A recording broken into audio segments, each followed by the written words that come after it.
It is with joy that we welcome you to Advent Hope Animation, a ministry dedicated to bringing the Advent message to life through the power of animation. Through the inspired writings of Ellen White, we seek to share the visions, counsels, and warnings given by the Lord to prepare His people for the soon return of our Saviour. Throughout history, God has used various means to proclaim His truth, through the spoken word, the written page, and now through visual storytelling. If your heart is stirred to grow in faith and understanding, we invite you to subscribe and join us on this sacred journey.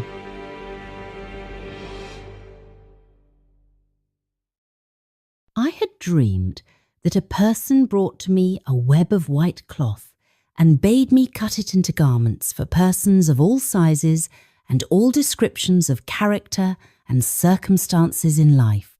I was told to cut them out and hang them up, all ready to be made when called for.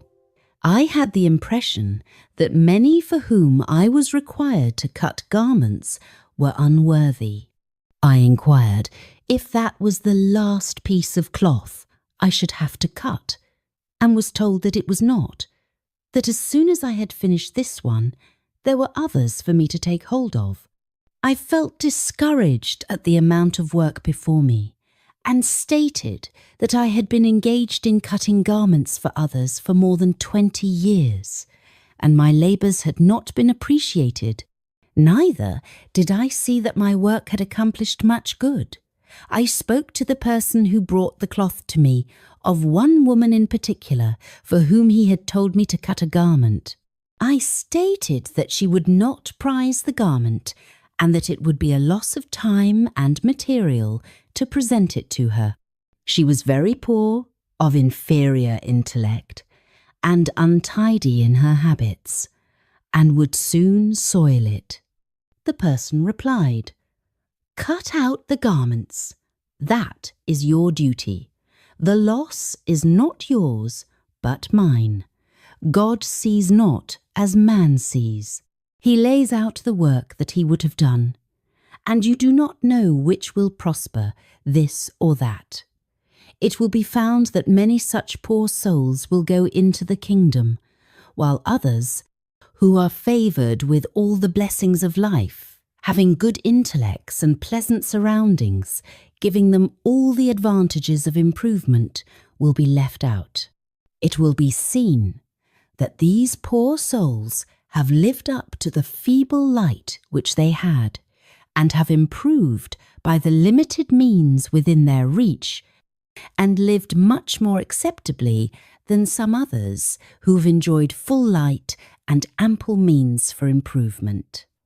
I then held up my hands, calloused as they were with long use of the shears, and stated that I could but shrink at the thought of pursuing this kind of labour.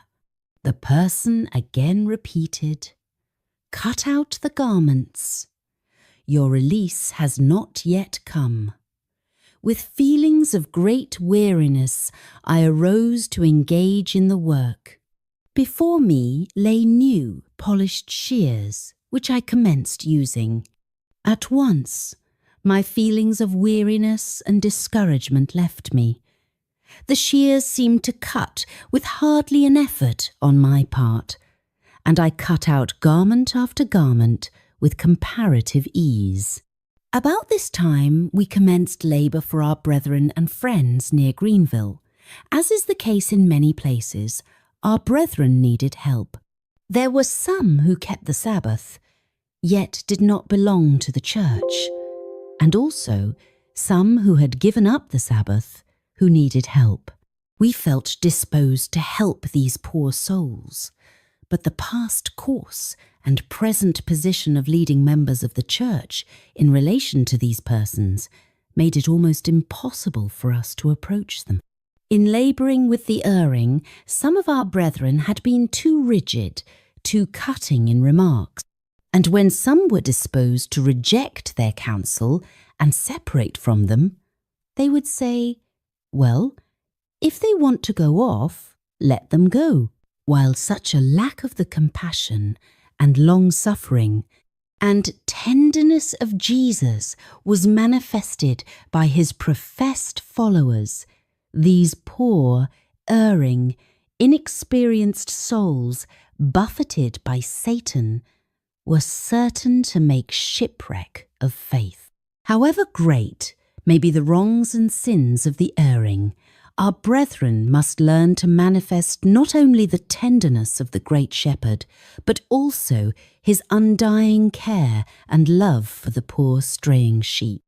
Our ministers toil and lecture week after week and rejoice that a few souls embrace the truth, and yet brethren of a prompt, decided turn of mind may, in 5 minutes, destroy their work by indulging the feelings which prompt words like these: well, if they want to leave us, let them go. We found that we could do nothing for the scattered sheep near us until we had first corrected the wrongs in many of the members of the church. They had let these poor souls wander.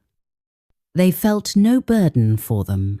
In fact, they seemed shut up to themselves and were dying a spiritual death for want of spiritual exercise. They still loved the general cause and were ready to help sustain it. They would take good care of the servants of God. But there was a decided want of care for widows, orphans, and the feeble of the flock. Besides some interest for the cause in general, there was but little apparent interest for any, only their own families. With so narrow a religion, they were dying a spiritual death. There were some who kept the Sabbath, attended meeting, and paid systematic benevolence, yet were out of the church, and it is true that they were not fit to belong to any church. But while leading church members stood as some in that church did, giving them little or no encouragement, it was almost impossible for them to arise in the strength of God and do better. As we began to labour with the church and teach them that they must have a spirit of labour for the erring, much that I had seen relative to the cause in that place opened before me, and I wrote out pointed testimonies not only for those who had erred greatly and were out of the church, but for those members in the church who had erred greatly in not going in search of the lost sheep. And I was never more disappointed in the manner in which these testimonies were received. When those who had been greatly in fault were reproved by most pointed testimonies, read to them publicly, they received them and confessed with tears. But some of those in the church, who claimed to be the fast friends of the cause and the testimonies, could hardly think it possible that they had been as wrong as the testimonies declared them to be. When told that they were self-caring, shut up to themselves and families, that they had failed to care for others, had been exclusive, and had left precious souls to perish, that they were in danger of being overbearing and self-righteous, they were brought into a state of great agitation and trial. But this experience was just what they needed to teach them forbearance toward others in a similar state of trial. There are many who feel sure that they will have no trial respecting the testimonies, and continue to feel so till they are tested. They think it strange that any can doubt. They are severe with those who manifest doubts, and cut and slash to show their zeal for the testimonies, manifesting more self-righteousness than humility. But when the Lord reproves them for their wrongs, they find themselves as weak as water. Then they can hardly endure the trial. These things should teach them humility, self-abasement, tenderness, and undying love for the erring. It seems to me that the Lord is giving the erring, the weak and trembling, and even those who have apostatized from the truth, a special call to come fully into the fold. But there are but few in our churches who feel that this is the case, and there are still fewer who stand where they can help such. There are more who stand directly in the way of these poor souls. Very many have an exacting spirit. They require them to come to just such and such terms before they will reach to them the helping hand. Thus they hold them off at arm's length. They have not learned that they have a special duty to go and search for these lost sheep. They must not wait till these come to them. Read the touching parable of the lost sheep. The Pharisees murmured because Jesus received publicans and common sinners and ate with them. In their self-righteousness, they despised these poor sinners who gladly heard the words of Jesus. To rebuke this spirit in the scribes and Pharisees and leave an impressive lesson for all, the Lord gave the parable of the lost sheep. Notice in particular the following points. The 99 sheep are left, and diligent search is made for the one that is lost. The entire effort is made for this unfortunate sheep. So should the effort of the church be directed in behalf of those members who are straying from the fold of Christ. And have they wandered far away? Do not wait till they return before you try to help them, but go in search of them. When the lost sheep was found, it was borne home with joy, and much rejoicing followed. This illustrates the blessed, joyful work of labouring for the erring. The church that engages successfully in this work is a happy church.